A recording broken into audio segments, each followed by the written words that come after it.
നമസ്കാരം. ഇന്ന് ഇതുവരെയുള്ള എല്ലാ വാർത്തകളും സമഗ്രമായി നോക്കാം. ആദ്യം തലക്കെട്ടുകൾ. എതിർപ്പുകൾക്കിടയിലും PMശ്രീയുമായി സംസ്ഥാന സർക്കാർ മുന്നോട്ട്. പദ്ധതിയിൽ ഉൾപ്പെടുത്തേണ്ട സ്കൂളുകളുടെ പട്ടിക തയ്യാറായി. ഇടതുമുന്നണിയുടെ വഴി ഇതല്ലെന്ന് ബിനോയ് വിശ്വം. എതിർപ്പുമായി RJDയും മുന്നണിയിൽ ചർച്ച ചെയ്യുമെന്ന് TP രാമകൃഷ്ണൻ.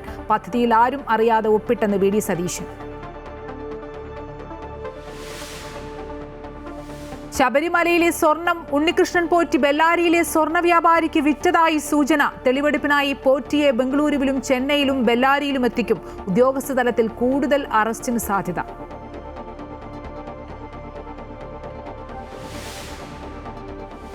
സംസ്ഥാനത്ത് മഴ കനക്കുന്നു. തൃശൂരിൽ ബണ്ട് തകർന്ന് 265 ഏക്കറിലെ നെൽകൃഷി നശിച്ചു. മലപ്പുറം പോത്തുകല്ലിൽ ചുഴലിക്കാറ്റിൽ വ്യാപക നാശം. കാസർഗോഡ്, കണ്ണൂർ, വയനാട്, കോഴിക്കോട്, മലപ്പുറം ജില്ലകളിൽ ഓറഞ്ച് അലർട്ട്. ഡൽഹിയിൽ ഭീകരാക്രമണ ശ്രമം തകർത്ത് പോലീസ്. ISലെ 2 പേർ പിടിയിൽ. വൻ ആയുധശേഖരം കണ്ടെടുത്തു. ഉത്തരേന്ത്യൻ സംസ്ഥാനങ്ങളിൽ ജാഗ്രതാ നിർദ്ദേശം.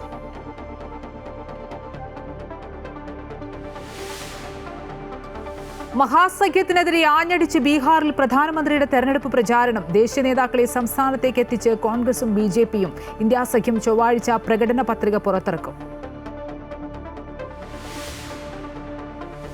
സംസ്ഥാന സ്കൂൾ കായികമേളയിൽ 1032 പോയിന്റുമായി തിരുവനന്തപുരം 1ാം സ്ഥാനത്ത്. തൃശൂരും കണ്ണൂരും 2ഉം 3ഉം സ്ഥാനങ്ങളിൽ. മഴ കാരണം മത്സരങ്ങൾ വൈകുന്നു.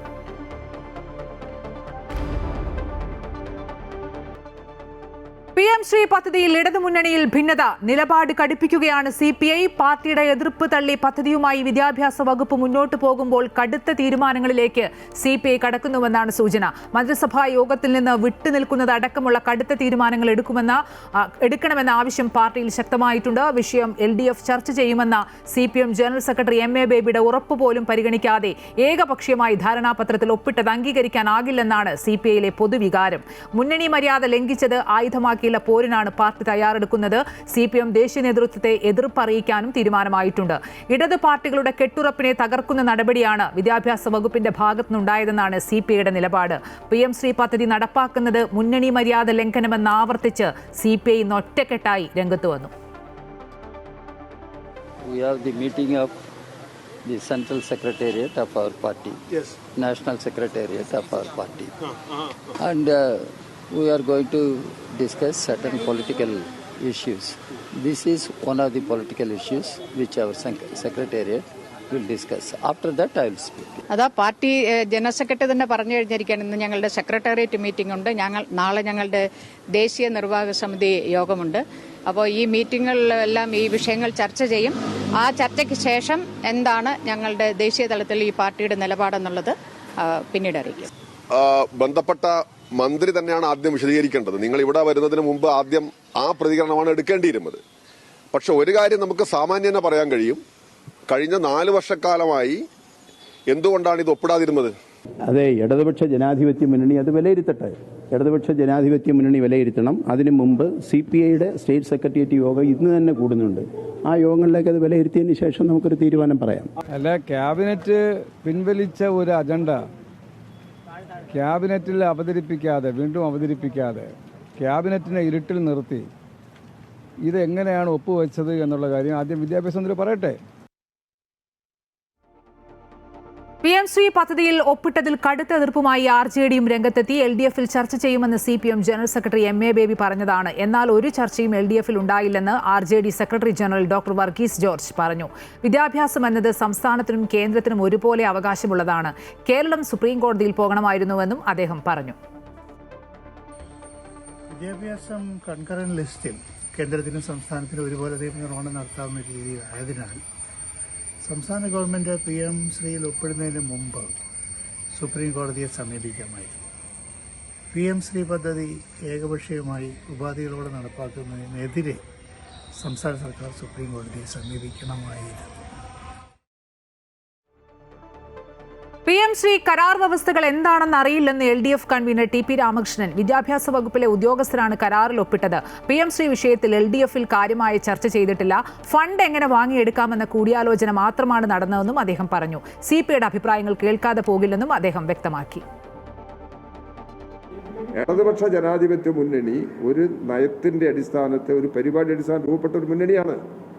ആ മുന്നണിയിൽ ചില സമയത്ത് ചില വകുപ്പുകളുമായി ബന്ധപ്പെട്ട് ഇതുപോലുള്ള ചില പ്രശ്നങ്ങൾ ഉയർന്നു വന്നേക്കാം. അത് ചർച്ച നടത്തി പരിഹാരം കണ്ടെത്താൻ കഴിയുമോ എന്നുള്ളത് നോക്കിയിട്ടല്ലേ പറയാൻ കഴിയുള്ളൂ. CPI ഇടതുപക്ഷ ജനാധിപത്യ മുന്നണിയിലെ ഒരു പ്രധാന പാർട്ടിയല്ലേ. അവരുടെ അഭിപ്രായങ്ങൾ കേൾക്കാതെ പോകാൻ കഴിയുമോ മുന്നണിക്ക്? അവരുടെ അഭിപ്രായങ്ങളും കൂടി കേൾക്കും, എല്ലാവരുടെ അഭിപ്രായങ്ങളും കേൾക്കും. കേരളത്തിലെ ഇടതുപക്ഷ ജനാധിപത്യ മുന്നണിയിലെ മറ്റ് പാർട്ടികളുണ്ട്. അവർക്കെല്ലാം ഈ വിഷയത്തിൽ പറയാനുള്ള കാര്യങ്ങൾ അവർക്ക് പറയാനുള്ള അവകാശമുണ്ട്. അത് എല്ലാവരും ഇരുന്ന് കേൾക്കും. ആർക്കും ഒരാളിതിൻ്റെ അതോറിറ്റി എന്നുള്ളതല്ല.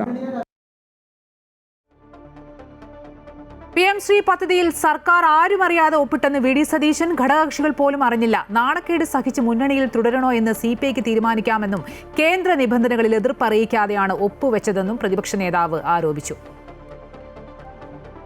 മന്ത്രിസഭയിൽ ചർച്ച ചെയ്യാതെ, ഇടതുമുന്നണിയിൽ ചർച്ച ചെയ്യാതെ സുപ്രധാന ഘടകകക്ഷിയായ CPIയുടെ അഭിപ്രായങ്ങളെ കാറ്റിൽ പറത്തിക്കൊണ്ട് എന്ത് CPI ഏത് CPI എന്ന് ചോദിച്ചുകൊണ്ടാണ് അവർ പോലും അറിയാതെ, മന്ത്രിസഭാ അംഗങ്ങൾ പോലും അറിയാതെ വിദ്യാഭ്യാസ വകുപ്പ് സെക്രട്ടറിയെ ഡൽഹിയിൽ അയച്ച് PMC പദ്ധതിയിൽ CPM ഒപ്പുവെപ്പിച്ചത്. ഈ പണ്ട് CPM BJP ബന്ധത്തിന്റെ ഇടനിലക്കാരനായി പ്രവർത്തിച്ചത് ശ്രീ M ആണ്. കൂടുതൽ വിശദാംശങ്ങളുമായി രജിത് കുമാർ ചേരുന്നുണ്ട്. രജിത്ത്, എതിർപ്പുകൾക്കിടയിലും PM ശ്രീയുമായി സർക്കാർ മുന്നോട്ട് പോവുകയാണ്. പദ്ധതിയിൽ ഉൾപ്പെടുത്തേണ്ട സ്കൂളുകളുടെ പട്ടിക തയ്യാറായിട്ടുണ്ട്. ഈ അവസാന ഘട്ടത്തിലേക്ക് വരുമ്പോൾ എത്ര സ്കൂളുകളാണ് കേരളത്തിൽ നിന്ന് ഇടം പിടിച്ചിട്ടുള്ളത്? ഏറ്റവും പ്രധാനപ്പെട്ട കാര്യം CPIയുടെ എതിർപ്പാണ്. ഈ തിരക്കിട്ട ചർച്ചകളാണ് തലസ്ഥാനം കേന്ദ്രീകരിച്ച് നടന്നിരുന്നത്. ഇനിയും ഈ മുന്നണിയിൽ തുടരണോ എന്ന മാധ്യമപ്രവർത്തകരുടെ ചോദ്യത്തിന് നേതൃയോഗം കഴിയട്ടെ എന്നിട്ട് പറയാമെന്നാണ് ബിനോയ് വിശ്വം വ്യക്തമാക്കിയത്.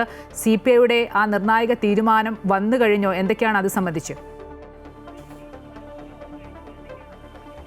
CPIയുടെ സംസ്ഥാന സെക്രട്ടേറിയറ്റ് യോഗം തുടർന്നുകൊണ്ടിരിക്കുകയാണ്. 12 കൂടിയാണ് CPM സംസ്ഥാന സെക്രട്ടേറിയറ്റ് യോഗം ആരംഭിച്ചത്. മന്ത്രി P. പ്രസാദും മന്ത്രി ചിഞ്ചുറാണി ഉൾപ്പെടെയുള്ളവർ ഓൺലൈനായി യോഗത്തിൽ പങ്കെടുക്കുന്നു. ഇതൊരു മുന്നണി മര്യാദകളുടെ ഒരു ലംഘനമാണ് ഇക്കാര്യത്തിൽ ഉണ്ടായിട്ടുള്ളത് എന്നാണ് CPI പ്രധാനമായും ആരോപിക്കുന്നത്. CPI മന്ത്രിസഭാ യോഗത്തിലടക്കം വളരെ ശക്തമായ രീതിയിൽ CPI മന്ത്രിമാരുടെ എതിർപ്പുണ്ടായിട്ടും PM ശ്രീ പദ്ധതിയിൽ ഒപ്പിടാൻ സർക്കാർ തീരുമാനിക്കുകയും വിദ്യാഭ്യാസ വകുപ്പ് തീരുമാനിക്കുകയും അതുമായി മുന്നോട്ട് പോവുകയും ചെയ്യുകയായിരുന്നു. അത് ഒരു മുന്നണി മര്യാദയുടെ ലംഘനം തന്നെയാണ് എന്നാണ് CPI പ്രധാനമായും മുന്നോട്ട് വെച്ചത്. അതിന് ശക്തമായ എതിർപ്പ് മന്ത്രിസഭാ യോഗത്തിലടക്കം, ഒപ്പം തന്നെ അതിനുശേഷം ഉണ്ടായിട്ടുള്ള കഴിഞ്ഞ ദിവസം നടന്ന എക്സിക്യൂട്ടീവ് യോഗത്തിലടക്കം ചെയ്തു. തുടർന്നാണ് ഇപ്പോൾ അടിയന്തരമായ ഒരു സെക്രട്ടേറിയറ്റ് യോഗം തന്നെ CPI ഇക്കാര്യത്തിൽ വിളിച്ചു ചേർത്ത് ചർച്ച ചെയ്യുന്നത്. ഇക്കാര്യത്തിൽ എന്ത് നിലപാട് സ്വീകരിക്കണമെന്ന വ്യക്തത വരുത്തുന്നതിന് വേണ്ടിയിട്ടാണ്. നിലവിൽ ശക്തമായ എതിർപ്പുമായി തന്നെ മുന്നോട്ട് പോകാൻ തന്നെയാണ് അവരുടെ തീരുമാനവും.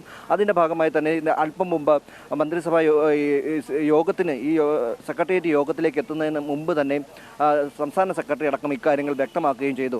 ഇടതുമുന്നണിയുടെ രീതി ഇതല്ല, ഇടതുമുന്നണിയുടെ രീതികൾ ഈ രീതിയിലല്ല സ്വീകരിക്കേണ്ടത് എന്ന കാര്യം അദ്ദേഹം കൃത്യമായി പറയുകയും ചെയ്തു. യോഗത്തിന് ശേഷം ഇക്കാര്യത്തിൽ കൂടുതൽ വ്യക്തത വരുത്താം എന്ന കാര്യവും അദ്ദേഹം വ്യക്തമാക്കിയിട്ടുണ്ട്. അതേ സമയത്ത് തന്നെ മന്ത്രി GR അനിൽ അടക്കം ഇക്കാര്യത്തിൽ മന്ത്രിസഭയെ ഇരുട്ടിൽ നിർത്തിക്കൊണ്ടാണ് ഈ പദ്ധതിയുമായി മന്ത്രി മുന്നോട്ട് പോയത്. അക്കാര്യത്തിൽ വിദ്യാഭ്യാസ മന്ത്രി ഇക്കാര്യം വിശദീകരിക്കണം, ജനങ്ങളോട് വിശദീകരിക്കണം എന്ന കാര്യമാണ് മന്ത്രി GR അനിലും വ്യക്തമാക്കിയത്. എന്തായാലും മന്ത്രിമാരുടെ തലത്തിൽ ഇത് എന്ത് തീരുമാനവുമായി CPI മുന്നോട്ട് പോകുന്നു അതിൽ തന്നെ ഉറച്ചു നിൽക്കും മന്ത്രിമാർ എന്നാണ് മന്ത്രി GR അനിലും വ്യക്തമാക്കിയിട്ട് അല്പം മുമ്പ് യോഗത്തിൽ പങ്കെടുക്കുന്നതിനെ പോയത്. ഇനി യോഗത്തിന് ശേഷം ഇക്കാര്യത്തിൽ കൃത്യമായൊരു വിശദീകരണം സെക്രട്ടറിയുടെ ഭാഗത്തു നിന്നും ബിനോയ് വിശ്വത്തിൻ്റെ ഭാഗത്തു നിന്നും ഉണ്ടാകുമെന്ന കാര്യത്തിൽ സംശയമില്ല. എന്തിനായാലും കഴിഞ്ഞ കുറേ നാളുകളായി മുന്നണിയിൽ തങ്ങൾ നേരിടുന്ന ഒരു ഒതുക്കലുണ്ട്. ആ ഒതുക്കലിനെ എങ്ങനെ നേരിടാമെന്നാണ് ഇപ്പോൾ ഒരു പക്ഷേ യോഗത്തിൽ പ്രധാനമായും ചർച്ചയുണ്ടാവുക. അതിൽ കൃത്യമായി നേരിട്ടുകൊണ്ട് ഈ ഒരു PM ശ്രീ പദ്ധതിയിലടക്കം മുന്നണി യോഗത്തിൽ പങ്കെടുക്കുന്ന കൂടുതൽ ആളുകളും ഇതിന് കൃത്യമായ മറുപടി നൽകണം എന്ന ഒരു അഭിപ്രായവുമായി മുന്നോട്ട് വന്നവരാണ്. കാരണം CPIക്ക് CPM അത്ര കണ്ട് വേണ്ട രീതിയിൽ പരിഗണിച്ചില്ല. അതാണ് ഈ CPI കടുത്ത ഭിന്നത പ്രകടിപ്പിക്കുമ്പോഴും ഈ പദ്ധതിയുമായി മുന്നോട്ട് പോകാൻ തന്നെയാണോ സർക്കാരിന്റെ തീരുമാനം? കാരണം സ്കൂൾ പട്ടിക തയ്യാറാക്കുന്ന അടക്കമുള്ള നടപടികളിലേക്ക് കടക്കുന്നു. നയത്തിൽ മാറ്റം വരുത്തേണ്ട എന്ന തീരുമാനത്തിൽ ഉറച്ചാണോ സർക്കാരും CPM-ഉം? കേന്ദ്ര വിദ്യാഭ്യാസ നയത്തിൽ മാറ്റം അത് പാലിക്കപ്പെടാതെ തന്നെ ഇതുമായി മുന്നോട്ട് പോകാൻ തന്നെയാണ് അവർ തീരുമാനിച്ചിട്ടുള്ളത്. അങ്ങനെ മുന്നോട്ട് പോകുമെന്നാണ് മന്ത്രി വിശദീകരിക്കുകയും ചെയ്തത്. അപ്പം ഏറ്റവും പ്രധാനപ്പെട്ട കാര്യം ഇതിൻ്റെ ധാരണകളുണ്ട്. ഇതുമായി ബന്ധപ്പെട്ടുകൊണ്ടുള്ള മാനുവലിൽ കൃത്യമായി പറഞ്ഞിരിക്കുന്നത് ഈ കേന്ദ്ര വിദ്യാഭ്യാസ പദ്ധതി അടക്കം നടപ്പാക്കണം എന്ന കാര്യം കൃത്യമായി തന്നെ പറഞ്ഞിട്ടുണ്ട്. അത് ഒപ്പുവെച്ച് കഴിഞ്ഞാൽ, ഈ ധാരണാപത്രത്തിൽ ഒപ്പുവെച്ച് കഴിഞ്ഞാൽ ഇതുമായി മുന്നോട്ട് പോകേണ്ടി വരും. കാര്യം ഏകദേശം 1400 കോടി രൂപ വിദ്യാഭ്യാസ വകുപ്പിന് ലഭിക്കുന്ന ഒരു പദ്ധതി ആയതിനാൽ തന്നെ ആ തുക നഷ്ടപ്പെടുത്തേണ്ടതില്ല. അക്കാര്യത്തിൽ മാത്രം തുക വാങ്ങിയെടുക്കുക എന്ന കാര്യത്തിൽ മാത്രമാണ് തങ്ങൾ മുൻതൂക്കം നൽകിയത് എന്നാണ് CPM വിശദീകരിക്കുന്നത്. അതേ സമയത്ത് തന്നെ ധാരണാപത്രത്തിൽ ഒപ്പിട്ടതിൻ്റെ ഭാഗമായി തന്നെ മറ്റ് നടപടിക്രമങ്ങളിലേക്കും വിദ്യാഭ്യാസ വകുപ്പ് കടന്നിരിക്കുന്നുവെന്നാണ്. സ്കൂളുകളുടെ ലിസ്റ്റ് അടക്കം ഇതിനോടകം തന്നെ തയ്യാറായിട്ടുണ്ട്. അങ്ങനെയെങ്കിൽ കൂടുതൽ കാര്യങ്ങളുമായി അല്ലെങ്കിൽ ഈ പദ്ധതിയിൽ ധാരണാപത്രത്തിൽ ഒപ്പിട്ടതിന് ശേഷമുള്ള മറ്റു നടപടികളുമായി CPIയുടെ കടുത്ത എതിർപ്പ് ഉള്ളപ്പോൾ സമയം അവരുടെ സെക്രട്ടേറിയറ്റ് യോഗത്തിലടക്കം കടുത്ത എതിർപ്പുമായി അവർ രംഗത്തേക്ക് എത്തുന്ന സമയത്ത് തന്നെ CPM മുന്നോട്ട് പോവുകയാണ്. ഇനി ഏത് തരത്തിൽ ഇവർ പാർട്ടിയിൽ വിശദീകരിച്ച് അല്ലെങ്കിൽ LDFൽ വിശദീകരിക്കുമെന്നാണ്. നേരത്തെ തന്നെ LDF യോഗത്തിലടക്കം ഇക്കാര്യങ്ങൾ വിശദീകരിച്ചതിന് ശേഷമായിരിക്കും പദ്ധതിയുമായി മുന്നോട്ട് പോവുക എന്നാണ് ജനറൽ സെക്രട്ടറി അടക്കം വ്യക്തമാക്കിയത്. എന്നാൽ അതിൽ നിന്നും മാറ്റിക്കൊണ്ടുള്ള ഒരു തീരുമാനത്തിൽ സംസ്ഥാന നേതൃത്വം മുന്നോട്ട് പോവുകയും CPM മുന്നോട്ട് പോവുകയുമായിരുന്നു. അതിലാണ് കടുത്ത അമർഷവുമായി CPI രംഗത്തേക്ക് എത്തുകയും ഇപ്പോൾ സെക്രട്ടേറിയറ്റ് യോഗത്തിലടക്കം വരുന്ന തീരുമാനപ്രകാരം മുന്നോട്ട് പോകാൻ തീരുമാനിക്കുകയും ചെയ്തിരിക്കുന്നത്. ശരി, CPIയുടെ എതിർപ്പുകൾക്കിടയിലും PM ശ്രീയുമായി മുന്നോട്ട് പോകാൻ തന്നെയാണ് സർക്കാരിന്റെ തീരുമാനം. വിശദാംശങ്ങൾ നൽകുകയായിരുന്നു രജിത് കുമാർ. PM ശ്രീ പദ്ധതിയിൽ ഒപ്പുവെച്ച സംസ്ഥാന സർക്കാർ നടപടിയിൽ പ്രതിഷേധിച്ച് MSF കോഴിക്കോട് ജില്ലാ കമ്മിറ്റി റോഡ് ഉപരോധിച്ചു. വിദ്യാഭ്യാസ മേഖലയെ സംഖ്യകൾക്ക് തീറെഴുതിയ സർക്കാർ നയത്തിനെതിരെയാണ് MSFന്റെ പ്രതിഷേധം. കോഴിക്കോട് ലീഗ് ഹൌസിൽ നിന്ന് പ്രകടനമായെത്തി ലാൻഡ്ഷിപ്പ് മാൾ പരിസരത്ത് റോഡ് ഉപരോധിച്ച പ്രവർത്തകരെ പോലീസ് അറസ്റ്റ് ചെയ്തു നീക്കി. വരും തലമുറയെ വർഗീയവൽക്കരിക്കാനുള്ള RSS പദ്ധതിക്ക് മുഖ്യമന്ത്രി വിടുപണി ചെയ്യുകയാണെന്ന് ആരോപിച്ച് പ്രവർത്തകർ പിണറായി വിജയന്റെ കോലം കത്തിച്ചു.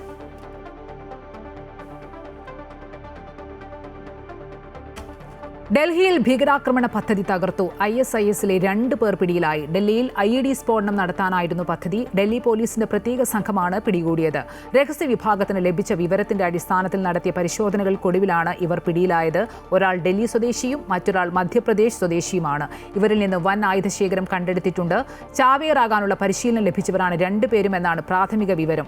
ആഘോഷങ്ങളുടെ പശ്ചാത്തലത്തിൽ ഉത്തരേന്ത്യൻ സംസ്ഥാനങ്ങളിൽ നിലവിൽ വലിയ ജാഗ്രതയാണ് തുടരുന്നത്.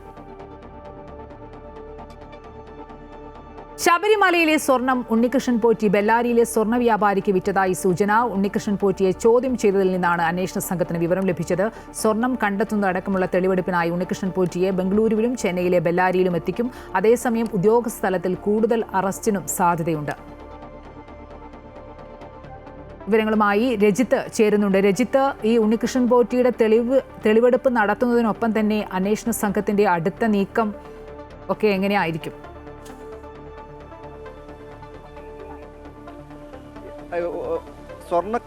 ശബരിമലയിലെ സ്വർണ്ണക്കടത്തുമായി ബന്ധപ്പെട്ടുകൊണ്ട് ഉണ്ണികൃഷ്ണൻ പോറ്റിയുടെ തെളിവെടുപ്പിലേക്ക് അടക്കം പോകാനാണ് അന്വേഷണ സംഘം തീരുമാനിച്ചിട്ടുള്ളത്. അതിന്റെ ഭാഗമായി ബംഗളൂരുവിലും അപ്പം ചെന്നൈയിലെ സ്മാർട്ട് ക്രിയേഷൻസിലും ബെല്ലാരിയിലും എത്തിച്ച് തെളിവെടുക്കാനാണ് തീരുമാനം. ഏറ്റവും പ്രധാനപ്പെട്ട ചോദ്യം ചെയ്യൽ കഴിഞ്ഞ ദിവസം കസ്റ്റഡിയിലെടുത്തുള്ള ചോദ്യം ചെയ്യലിൽ അന്വേഷണ സംഘത്തിന് ലഭിച്ചതായി നമുക്ക് സൂചന ലഭിക്കുന്നത് ഉണ്ണികൃഷ്ണൻ പോറ്റി ഈ സ്വർണം ദ്വാരപാലക ശില്പത്തിലെ പാളിയിലുണ്ടായിരുന്ന സ്വർണം സ്മാർട്ട് ക്രിയേഷൻസിൽ എത്തിച്ച് വേർതിരിച്ചെടുത്തതിന് ശേഷം ഈ കുറച്ച് സ്വർണം മാത്രം പൂശുകയും ബാക്കി 476 ആകെ 989 ഗ്രാം സ്വർണ്ണമാണ് വേർതിരിച്ചെടുത്തത് എന്നാണ് വിവരം ലഭിച്ചിരിക്കുന്നത്. അതിൽ തന്നെ 476 ഗ്രാം സ്വർണം ഇദ്ദേഹം വിൽപ്പന നടത്തിയതായാണ് അന്വേഷണ സംഘത്തിൻ്റെ കണ്ടെത്തിയിരിക്കുന്നത്. 109 ഗ്രാമോളം സ്വർണം നിലവിൽ ഇത്തരത്തിൽ സ്മാർട്ട് ക്രിയേഷൻസ് ഇതിന് കൂലിയായി കൈപ്പറ്റിയിട്ടുണ്ട് എന്ന വിവരവും ലഭിക്കുന്നുണ്ട്. ഇതൊക്കെ അന്വേഷണ സംഘത്തിന് കഴിഞ്ഞ ദിവസം ഉണ്ണികൃഷ്ണൻ പോറ്റിയിൽ നിന്ന് ലഭിച്ച ചോദ്യം ചെയ്യൽ കസ്റ്റഡിയിലെടുത്തുകൊണ്ടുള്ള ചോദ്യം ചെയ്യൽ ലഭിച്ച വിവരങ്ങളുടെ അടിസ്ഥാനത്തിലാണ് ഈ കാര്യങ്ങളുള്ളത്. പ്രധാനമായും ഇതുമായി ബന്ധപ്പെട്ടുകൊണ്ട് ഈ കാര്യങ്ങളൊക്കെ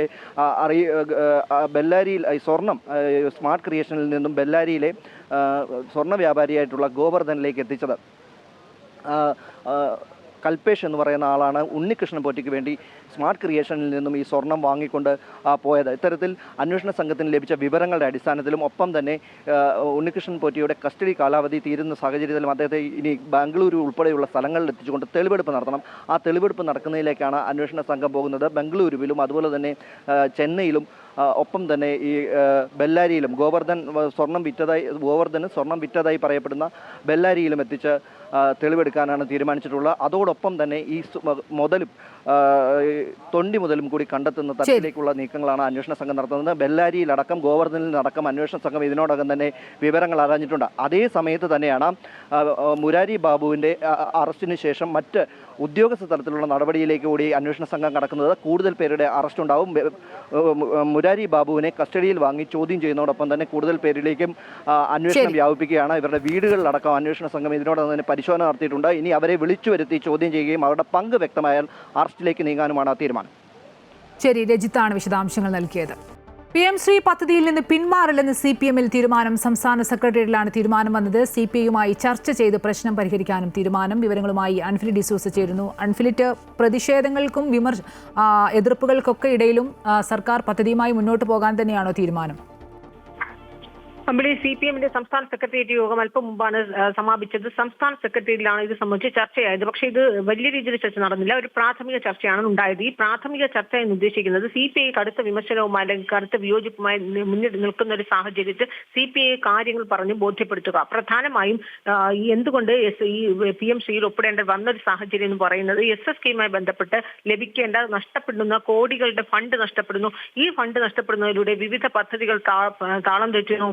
മാത്രമല്ല നിരവധി SSKയുടെ നിരവധി അധ്യാപകരുടെ ശമ്പളം വർഷങ്ങളായി കുടിശ്ശിക കൊടുക്കാൻ കഴിയുന്നില്ല. ഈ സാമ്പത്തിക ബുദ്ധിമുട്ടുകളുടെ പശ്ചാത്തലത്തിലാണ് ഈ ഫണ്ട് കിട്ടുന്നതിന് വേണ്ടി ഇതിൽ ഒപ്പിടുന്നു. അതേസമയം നയം മാറ്റമില്ല എന്ന രീതിയിൽ ആ നയത്തിൽ ഒരു മാറ്റവുമില്ല എന്ന കാര്യം വ്യക്തമായി CPIയെ പറഞ്ഞു ബോധ്യപ്പെടുത്തുക.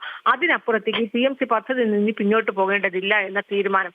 CPIയുടെ സംബന്ധിച്ച് CPIയുടെ ഏറ്റവും കൂടുതൽ CPI പ്രകോപിപ്പിച്ചത് ചർച്ച നടത്തിയില്ല എന്നത് മാത്രമാണ്. മുന്നണി ചർച്ച നടത്താതെ ഏകപക്ഷീയമായി തീരുമാനമെടുത്തു. പക്ഷേ വീണ്ടും ഒരു ചർച്ച ചെയ്ത് കാര്യങ്ങൾ പറഞ്ഞ് CPIയെ ബോധ്യപ്പെടുത്തുക. അതാണ് ഇപ്പോൾ CPM സെക്രട്ടറിയിൽ എടുത്തിരിക്കുന്ന തീരുമാനം. അതായത് ഇന്ന് മുഖ്യമന്ത്രിയില്ലാതെ CPI സംസ്ഥാന സെക്രട്ടറി ചേർന്നു. മുഖ്യമന്ത്രി വിദേശത്താണ്. എന്നാൽ ഈ ഒരു വിഷയത്തിൽ CPI കാര്യങ്ങൾ പറഞ്ഞ് ചർച്ച ചെയ്ത് ബോധ്യപ്പെടുത്തും. പക്ഷേ PMC പദ്ധതിയിൽ നിന്ന് പിന്നോട്ട് പോകുന്നില്ല. എന്തുകൊണ്ടാണ് CPM ഇതിന് നിർബന്ധിതരായത് എന്ന കാര്യം ബോധ്യപ്പെടുത്തും. അതേസമയം നയത്തിൽ മാറ്റമില്ല. അതായത് ദേശീയ വിദ്യാഭ്യാസ നയം ഇവിടെ നടപ്പാക്കുകയോ CPM-ന്റെ നിലപാടിൽ ഒന്നും തന്നെ അടിയറ വന്നിട്ടില്ല എന്ന കാര്യം CPIയെ ബോധ്യപ്പെടുത്തി അനുനയിപ്പിച്ച് കൂടെ കൊണ്ടുപോകും. അതാണ് ഇന്ന് CPM-ൽ സംസ്ഥാന സെക്രട്ടറിയുടെ എടുത്ത സുപ്രധാനമായ തീരുമാനം. ശരി, PM ശ്രീ പദ്ധതിയുമായി മുന്നോട്ട് പോകാൻ തന്നെയാണ് CPM-ന്റെ തീരുമാനം. CPM സംസ്ഥാന സെക്രട്ടറിയിലാണ് ഇത് സംബന്ധിച്ച തീരുമാനം വന്നത്. വിശദാംശങ്ങൾ നൽകുകയായിരുന്നു അൻഫിലിറ്റ് ഡിസൂസ. വനിതകളുടെ മുന്നേറ്റം സമൂഹത്തെ കൂടുതൽ മനുഷ്യപക്ഷത്ത് നിർത്തുമെന്ന് രാഷ്ട്രപതി ദ്രൗപദി മുർമു. അമ്മു സ്വാമിനാഥൻ, അന്ന ചാണ്ടി, ആനിമസ് ഗ്രീൻ, ദാക്ഷായണി വേലായുധൻ എന്നിങ്ങനെ മുൻപേ നടന്ന വനിതാ വ്യക്തിത്വങ്ങളുടെ ഇടപെടൽ സെന്റ് തെരേസാസ് കോളേജിന്റെ ശതാബ്ദി ആഘോഷ ചടങ്ങിൽ രാഷ്ട്രപതി പരാമർശിച്ചു. കോളേജിലെ പരിപാടികൾക്ക് ശേഷം നെടുമ്പാശ്ശേരിയിലേക്ക് പോകാനായി രാഷ്ട്രപതി നാവികസേന ആസ്ഥാനത്തേക്ക് തിരിച്ചു.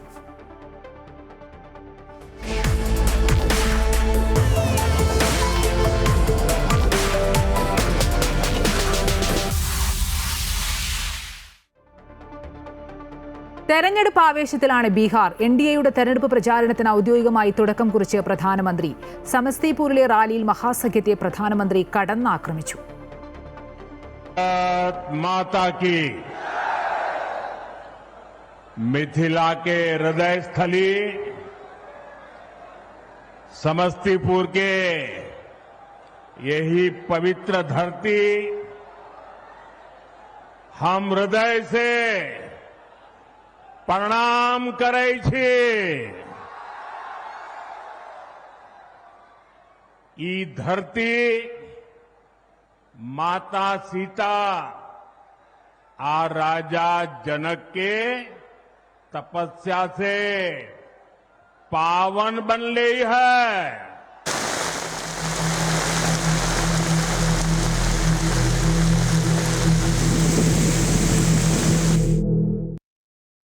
വടക്കൻ കേരളത്തിൽ നിന്ന് മഴ കനക്കും. 5 ജില്ലകളിൽ ഓറഞ്ച് അലർട്ട് പ്രഖ്യാപിച്ചു. വരുന്ന 5 ദിവസങ്ങളിലും മഴ തുടരുമെന്നാണ് കാലാവസ്ഥാ വകുപ്പിന്റെ മുന്നറിയിപ്പ്. അതേസമയം ഇന്നലെ ഉണ്ടായ ശക്തമായ കാറ്റിലും മഴയിലും പലയിടത്തും നാശനഷ്ടങ്ങളുണ്ടായി. കാസർഗോഡ്, കണ്ണൂർ, വയനാട്, കോഴിക്കോട്, മലപ്പുറം തുടങ്ങി 5 വടക്കൻ ജില്ലകളിലാണ് ഇന്ന് ഓറഞ്ച് അലർട്ട് പ്രഖ്യാപിച്ചത്. കടൽ പ്രക്ഷുബ്ധമായതിനാൽ 27-ാം തീയതി വരെ മത്സ്യത്തൊഴിലാളികൾ കടലിൽ പോകരുതെന്നാണ് നിർദ്ദേശം. ബംഗാൾ ഉൾക്കടലിൽ പുതിയ ന്യൂനമർദ്ദം രൂപപ്പെടാൻ സാധ്യതയുള്ളതിനാൽ വരുന്ന 5 ദിവസങ്ങളിലും മഴ തുടരുമെന്നും കാലാവസ്ഥാ വകുപ്പ് മുന്നറിയിപ്പ് നൽകുന്നു. അതേസമയം ഇന്നലെ രാത്രിയുണ്ടായ ശക്തമായ കാറ്റിലും മഴയിലും വിവിധയിടങ്ങളിൽ വലിയ നാശനഷ്ടമാണ് ഉണ്ടായത്. കോഴിക്കോട് പുതിയ ബസ് സ്റ്റാൻഡിൽ തകരത്തിന്റെയും ഇരുമ്പിന്റെയും ഷീറ്റ് അടർന്നു വീണ് 2 യാത്രക്കാർക്ക് പരിക്കേറ്റു. മലപ്പുറം പോത്തുകല്ലിൽ ചുഴലിക്കാറ്റിൽ മരങ്ങൾ കടപുഴകി വീണ് വീടുകൾക്കും വാഹനങ്ങൾക്കും കേടുപാടുകൾ സംഭവിച്ചു. അരമണിക്കൂർ നീണ്ടുനിന്ന ചുഴലിക്കാറ്റിൽ വ്യാപക കൃഷിനാശവും റിപ്പോർട്ട് ചെയ്തിട്ടുണ്ട്. വരും ദിവസങ്ങളിലും മഴ തുടരാൻ സാധ്യതയുള്ളതിനാൽ ജനങ്ങളോട് പ്രത്യേക ജാഗ്രത പുലർത്താനാണ് നിർദ്ദേശം. വിവിധ ബ്യൂറോകൾക്കൊപ്പം അമൃത ന്യൂസ്, കോഴിക്കോട്. തൃശൂരിൽ കനത്ത മഴയിൽ ബണ്ട് തകർന്ന് വ്യാപക കൃഷിനാശം. പറപ്പൂർ പൊന്നോർത്താഴം പടവിലെ ബണ്ടാണ് തകർന്നത്. 265 ഏക്കറോളം സ്ഥലത്തെ കൃഷി നശിച്ചു. ചണ്ടി വന്നടിഞ്ഞാണ് ബണ്ട് തകർന്നത്. 20 ദിവസത്തോളം പാകമായ നെൽച്ചെടികളാണ് വെള്ളത്തിനടിയിലായത്. കർഷകർ നടാൻ കരുതി വെച്ചിരുന്ന ഞാറും വെള്ളം പൊങ്ങിയതോടെ നശിച്ചുപോയി. ഇന്നലെ രാത്രി ഉണ്ടായ കനത്ത മഴയിലാണ് വ്യാപക കൃഷിനാശം ഉണ്ടായത്. ആനക്കൊമ്പ് കൈവശം വെക്കാൻ നടൻ മോഹൻലാലിന് സർക്കാർ നൽകിയ അനുമതി ഹൈക്കോടതി റദ്ദാക്കി. സർക്കാർ വിജ്ഞാപനം ഗസറ്റിൽ പരസ്യപ്പെടുത്തിയില്ല എന്ന നടപടി വീഴ്ച ചൂണ്ടിക്കാട്ടിയാണ് ഹൈക്കോടതിയുടെ ഉത്തരവ്. ഇത് സംബന്ധിച്ച് നടപടിക്രമം പാലിച്ച് പുതിയ വിജ്ഞാപനം പുറപ്പെടുവിക്കാൻ കോടതി സർക്കാരിന് നിർദ്ദേശം നൽകി. മോഹൻലാലിനെതിരെ വനംവകുപ്പ് കേസെടുത്തപ്പോൾ 2015-ലാണ് ആനക്കൊമ്പിന്റെ കൈവശം നിയമവിധേയമാക്കിക്കൊണ്ട് സർക്കാർ വിജ്ഞാപനം പുറപ്പെടുവിച്ചത്. ഇത് നടപടിക്രമം പാലിക്കാതെയും ഗസറ്റിൽ പരസ്യപ്പെടുത്താതെയും ആയതിനാൽ അനുമതി പത്രത്തിന് നിയമസാധുതയില്ലെന്നാണ് ഹൈക്കോടതി കണ്ടെത്തിയിട്ടുള്ളത്. മോഹൻലാലിന്റെ അപേക്ഷയിൽ സർക്കാരിന് പുതിയ അനുമതി നൽകാം. അതോടെ വനം വകുപ്പ് ലാലിനെതിരെ എടുത്ത കേസ് അപ്രസക്തമാകും. പള്ളുരുത്തി സെന്റ് റീതാസ് സ്കൂളിലെ ഹിജാബ് വിവാദത്തിലെ ഹർജി തീർപ്പാക്കി ഹൈക്കോടതി. സ്കൂളിൽ പഠിക്കാൻ താൽപ്പര്യമില്ലെന്ന് പെൺകുട്ടിയെ അറിയിച്ചതിനെ തുടർന്നാണ് ജസ്റ്റിസ് VG അരുൺ ഹർജികൾ തീർപ്പാക്കിയത്. സ്കൂൾ മാറാൻ തീരുമാനിച്ചതിനാൽ ഹർജിയിലെ വിഷയങ്ങളിലേക്ക് കടക്കേണ്ടതില്ലെന്ന് കോടതി തീരുമാനിക്കുകയായിരുന്നു. ഹൈക്കോടതി തീർപ്പ് കൽപ്പിക്കും വരെ TC വാങ്ങില്ലെന്ന് കുട്ടിയുടെ അഭിഭാഷകൻ കഴിഞ്ഞ ദിവസം പറഞ്ഞിരുന്നു.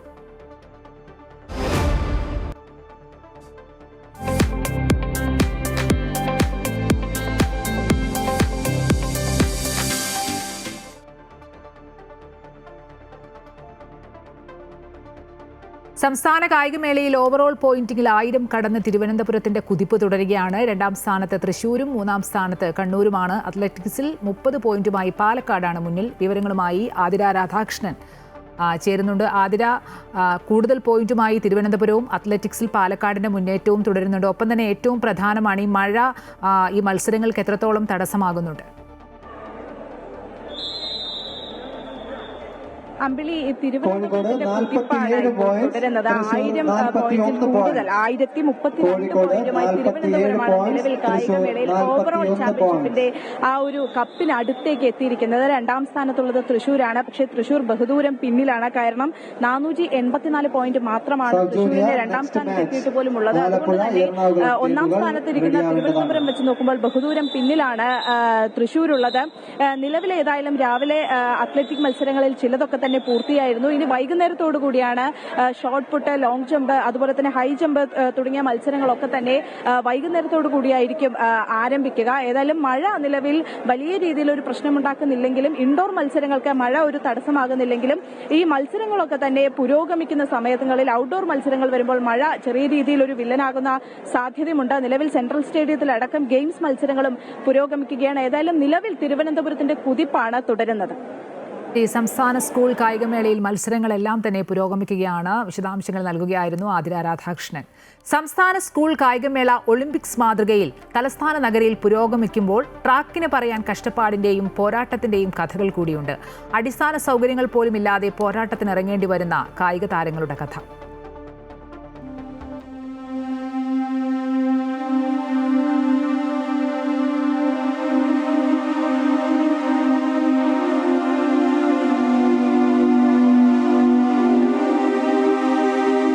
ഈ മുളന്തണ്ടിൽ സ്വപ്നങ്ങളിലേക്ക് ഉയർന്നു ചാടുകയാണിവർ. പോൾവാട്ട് മത്സരത്തിനായെത്തിയ മലപ്പുറം, പത്തനംതിട്ട, കാസർഗോഡ് ജില്ലകളിലെ കുട്ടികൾ. മികവുറ്റ പരിശീലകന് കീഴിൽ മാസങ്ങൾ നീണ്ട പരിശീലനത്തിന് ശേഷമെത്തുന്ന കായിക താരങ്ങൾക്ക് മുന്നിൽ കഴിവും ഇച്ഛാശക്തിയും കൈമുതലാക്കിയാണ് ഇവരുടെ പോരാട്ടം. പരിമിതികളിലും കായിക ലോകത്ത് തങ്ങളുടെ ഇടം നേടിയെടുക്കാൻ കുറച്ച് റിസ്ക്കാണ് മോളെ ചാടാൻ. ബോൾ കിട്ടിയതിനെക്കാട്ടി അടിപൊളിയായി ചാടാൻ കഴിയും. പലരും സംസ്ഥാന സ്കൂൾ കായികമേളയിലേക്ക് എത്തിയത് ജില്ലാതലത്തിൽ മികച്ച പ്രകടനങ്ങൾ കാഴ്ചവെച്ചാണ്. എന്നിട്ടും മുളങ്ങമ്പിൽ നിന്ന് പോളിലേക്കൊരു മാറ്റം ഇവർ കന്യമാണ്. സ്പോർട്സ് അധ്യാപകൻ പകർന്നു നൽകുന്ന പ്രാഥമിക അറിവൊഴിച്ചാൽ വിദഗ്ധമായ ഒരു പരിശീലനവും ഇവർക്ക് ലഭിക്കാറില്ല. പലർക്കും സ്വന്തമായി ഒരു ബൂട്ട് പോലുമില്ല. ജില്ലാതലത്തിൽ നിന്ന് സംസ്ഥാന തലത്തിലേക്കെത്തുമ്പോൾ മറ്റു സ്കൂളുകളുടെ പോൾ വാങ്ങിയാണ് ചിലർ മത്സരത്തിനിറങ്ങിയത്. അപ്പോഴും പോളിലെ പരിശീലനക്കുറവ് പ്രകടനത്തെയും സാരമായി ബാധിക്കുന്നു. എങ്കിലും പോരാടാൻ തന്നെ ഉറച്ചാണ് ഈ കുട്ടിത്താരങ്ങളുടെ വരവ്. മുളങ്കമ്പിൽ കുത്തിയുയർന്ന ലക്ഷ്യത്തിലേക്ക് ഉയർന്നു ചാടുമ്പോൾ മെഡൽ നേട്ടങ്ങൾക്കപ്പുറം മറ്റു കുട്ടികളെപ്പോലെ അടിസ്ഥാന സൗകര്യങ്ങൾ കൂടി സ്വപ്നം കാണുകയാണ് ഈ കുരുന്നു താരങ്ങളും.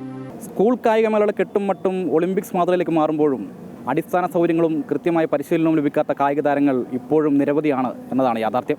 ചന്ദ്രശേഖരൻ നായർ സ്റ്റേഡിയത്തിൽ നിന്നും രാജേഷ് താവലിനോടൊപ്പം അജയ് നാഥ്, അമൃത ന്യൂസ്. ഇതോടെ ഉച്ചവാർത്ത പൂർണ്ണമാകുന്നു. കൂടുതൽ വാർത്തകൾ കാണാം അമൃത ന്യൂസ് യൂട്യൂബിൽ.